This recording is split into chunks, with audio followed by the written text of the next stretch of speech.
दोस्तों ये है मेरा पिद्दू। इसको जीने का अधिकार चाहिए, और जीने का अधिकार ऐसे वैसे भी नहीं, इंडियन कॉन्स्टिट्यूशन के हिसाब से चाहिए। ठीक है, इसने बोला कि भाई मुझे जीने का अधिकार दो। हम इसको जीने का अधिकार दे कैसे पाएंगे? तो मेरी इससे बातचीत हुई, तो मेरी थोड़ी गॉड वॉड से भी बातचीत हुई है। तो उन्होंने बोला ठीक है पूजा, आप दे दो इनको जीने का अधिकार। तो जीने का अधिकार मैंने इनको दिया है under article 21 of Indian constitution, जो कि बोलता है राइट टू लाइफ। तो मैंने जीने का अधिकार तो इसको दे दिया, लेकिन इसको थोड़ी देर बाद मन करा कि भाई मेरे को नहीं जीना, मेरे को मरने दो, प्लीज मेरे को मरने दो।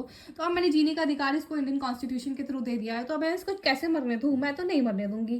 तो अब आप मुझे ये बताओ कि जीने का अधिकार तो मैंने इसको दे दिया है, तो इसको मरने का अधिकार अब मैं दे पाऊंगी कि नहीं दे पाऊंगी? दे पाऊंगी तो कैसे दे पाऊंगी? अगर नहीं दे पाऊंगी तो कैसे नहीं दे पाऊंगी? आप मुझे बताइए। तो चलिए अब मैं ही बता देती हूँ। तो ये पिद्दी मेरे से बोला कि मुझे मरना भी है, तो भाई अब मैं कैसे इसको मरने दूँ? मैंने तो उसको जीने का अधिकार दिया है under article 21 of Indian constitution. अब ये बताओ कि अगर मैंने इसको जीने का अधिकार दे दिया है पिद्दी को, तो इसके पास मरने का अधिकार है या नहीं है? अंडर आर्टिकल 21 मैंने जीने का अधिकार दिया, आपको मरोगे तो उसके अंदर मरने का अधिकार भी है या नहीं है? और है तो कैसे है? कौन से केस में बोला गया है? नहीं तो कौन से केस में बोला गया है कि नहीं है? ठीक है, आप मुझे बताओ, कमेंट सेक्शन में बताइए। चलिए मैं थोड़ा बता देती हूँ मेरे पिद्दे को। तो क्या बोलते हैं, in P Ratiram case Supreme Court में क्या बोला, हमारे honourable Supreme Court of India ने क्या बोला कि राइट टू लाइफ आपके पास है, उसके साथ साथ आपको मरने का भी अधिकार है। तो हमारे जो पिद्दी जी हैं वो पहले तो मर सकते थे, लेकिन उसके बाद क्या हुआ अब बताएंगे पिद्दी राम। अब पिद्दी राम बोले कि भाई अब मैं मरना चाहता हूँ। तो मैंने कहा यार नहीं यार, मरने कैसे दूँ? अब चलो इसको मरने नहीं देते हैं और कुछ तो करते हैं। तो अब आया ज्ञान कौर केस। ज्ञान कौर केस में बोला गया कि भाई हम तुमको बिल्कुल नहीं मरने देंगे, और जो पुराना वाला जजमेंट हमने दिया है सुप्रीम कोर्ट बोला हम उसको हटा देंगे, हम उसको ओवररूल कर देंगे प्रीवियस जजमेंट को। तो ज्ञान कौर केस में बोला गया right to life does not include right to die.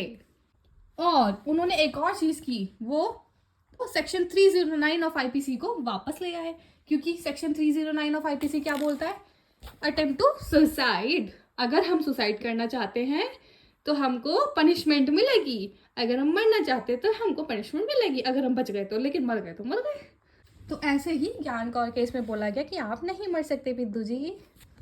लेकिन थोड़े टाइम बाद पिद्दू जी को होश आया, और पिद्दू जी फिर बोले कि यार अब मैं हो गया हूँ बूढ़ा, अब मुझे बिल्कुल ताकत नहीं है मेरे मन में, बिल्कुल शरीर एकदम सूख गया है, मैं बिल्कुल कमजोर हो गया हूँ, मेरे पाँव से मुझे चला नहीं जाता है, मेरी आंखें कमजोर हैं, और मेरा शरीर जो है एकदम सूखता चला जा रहा है, मैं बिल्कुल जीने की कंडीशन में नहीं हूँ, बिल्कुल कांप रहा हूँ, अब मुझे बिल्कुल मरने दो भैया, मरने दो।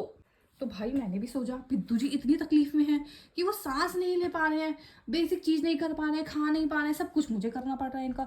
तो चलिए हम इसका भी सॉल्यूशन निकाल लेते हैं। लेकिन ये मर तो नहीं सकते हैं, मर जाएंगे तो भैया एक्टिवली कैसे मरेंगे? हम इनको मार भी नहीं सकते हैं, है ना? हम पे अटेम्प्ट टू सुसाइड लग जाएगा, इन पे हमारे पे मर्डर लग जाएगा। सुप्रीम कोर्ट ने इसका भी हल निकाल दिया, पीआईएल फाइल कर दी भाई। कॉमन कोज एनजीओ है एक, उन्होंने पीआईएल फाइल कर दी। उन्होंने कौन से केस में पीआईएल फाइल करी है? उन्होंने करी है अरुणा रामचंद्र सौभाग्य वर्सेस यूनियन ऑफ इंडिया।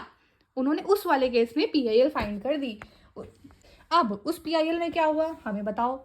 अब उस पीआईएल में बोला गया कि right to life include passive euthanasia to be allowed from case to case basis. The jurisdictional high court will take a decision for recommendation of committee comprising of doctors.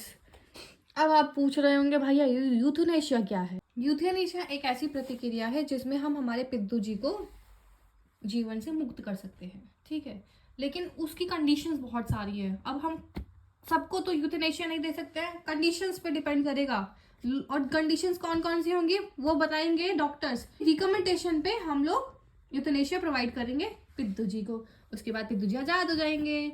तो आज की date में सीधा सीधा सा मतलब ये है, right to die is not under right to life.